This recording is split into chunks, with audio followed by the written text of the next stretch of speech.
Simple murder for hire plot? Not really. There are some issues here on the defense side. We have three defendants: Gabriela Gonzalez, age 24, a single mother and social media influencer. Her father, Francisco Gonzalez, age 59, is a lawyer. Yes, he's charged with paying the presumed intermediary for the hitman, who turned out to be an FBI agent. Third defendant, Gabriela's then boyfriend, Kai Cordry. Now, allegedly, the three of them plotted the murder for hire of this young man, Jack Avery, who used to be in a boy band called Why Don't We? The band is now defunct due to financial issues, but here's a sample. In my bank account, in my bank account, baby gonna love me now or never, 'cause there's a hope that's waiting for you in the dark. So they're not BTS. They didn't get to play the halftime show at the World Cup, but by all accounts, they're talented musicians. They just didn't catch a break, right? Is that what happened? Really? Who was their manager? Okay, who allowed one of their members, Jack Avery, to begin a serious relationship with Gabriella when she was 13 and Jack was allegedly 16? Now, the specific ages at which each milestone in the relationship is alleged to have happened must be verified in court. Must be. The dates are very important, and not just for technical reasons. There's a huge difference in maturity between a 16-year-old and a 19-year-old, for example, and Gabriella had the baby at age 17. Again, the dates have to be verified by admissible evidence in court, especially because it's California, where the age of consent is 18. And it doesn't matter if the couple met when they were both underage. It doesn't matter if the age gap is 2 years or 3 years. In California, there is no quote-unquote Romeo and Juliet law, which isn't a defense to statutory rape in any event, in any state.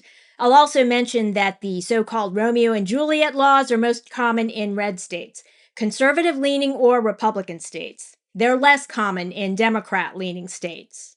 Now, what the Romeo and Juliet laws do is provide for reduced penalties for statutory rape if both individuals are close in age and the relationship is consensual, no coercion. But in California, it doesn't matter. So, California and the Democrats aren't liberal in all things, and in my view, they got that one right. The liberal-leaning states got that one right. Case in point, Gabbie Gonzalez. Now, Jack Avery, ex-boy band member, is the baby daddy to their daughter Lavender, now age 7. The former couple were involved in a bitter custody dispute. Reports indicate she wanted him out of their lives, but had difficulty proving he was an unfit parent. So, according to the extradition warrant, and there's a felony extradition warrant because the murder for hire defendants were in California, and the felony case was brought in Los Angeles County, but Francisco, the lawyer, was in Florida. That's where he practiced law, although he'll lose his law license if convicted. Now, the bar disciplinary proceedings are automatic in most states. Now, it's possible Florida might take a different approach to this case. In any event, as a lawyer, he should have known that hiring a hitman isn't the way to settle custody disputes. With all that being said, we can understand, on a human level, how angry he must have been at the relationship, quote unquote, that began when his daughter was 13. Her brain is still developing at that age, and would her brain development have been altered, thereby impacting her behavior? So it's unlikely to me that she'll serve 25 years to life.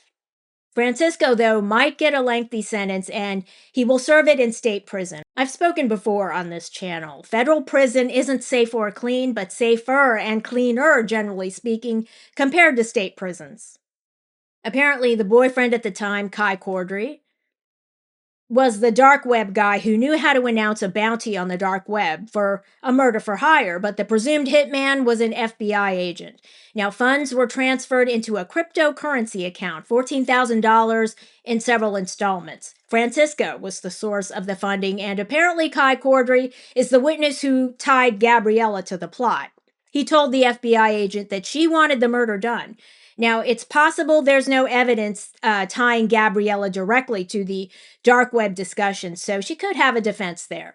Now, the reporting indicates that the LA County DA wants to immunize Kai Cordry and force him to testify against Gabriella and Francisco. Once he's immunized, he would have to testify because he loses his Fifth Amendment right to remain silent at that point.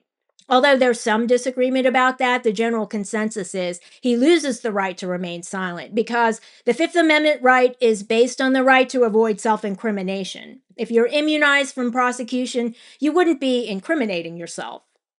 So, according to the reporting on this case, the LA County DA wants to immunize Kai Cordry instead of immunizing Gabbie and Francisco. So, a decision was made. Presumably, the DA believes, based on their evidence, that Gabbie and Francisco are more culpable than Kai Cordry. If the reports are accurate, that the DA wants to immunize him. Now, that would seem to be the DA's belief. Now, here's a photo from their court appearance this week. So that's Gabbie in the center. Francisco, I believe, is on the left side, and Kai Cordry is there on the right side toward the back. Now, the initial bail hearing was in May of this year, so it's been several months now, where Gabbie and Francisco both had their bonds set at $2 million each. They posted the bond. Now, Kai Cordry's bond was set at $100,000. So that seems to be another indication. If the DA is going to immunize anyone, it would probably be Kai Cordry.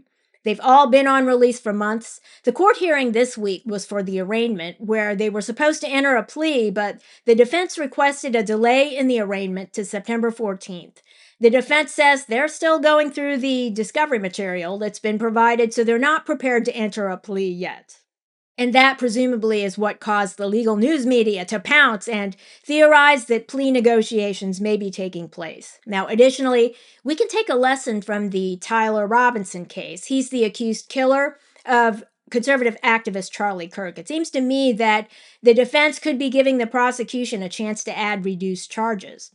I believe that that's the lesson we can all learn from the Tyler Robinson case. Now, in this case, the Gabriella case, there seem to be, not verified yet, but seem to be major problems for the prosecution given Jack Avery's age at the time the relationship began and at the time Gabriella had the baby. This case is not cut and dried. It's not simple. We might see lesser charges added at some point. Thanks for watching, and if you enjoyed this video, leave a like and don't forget to subscribe.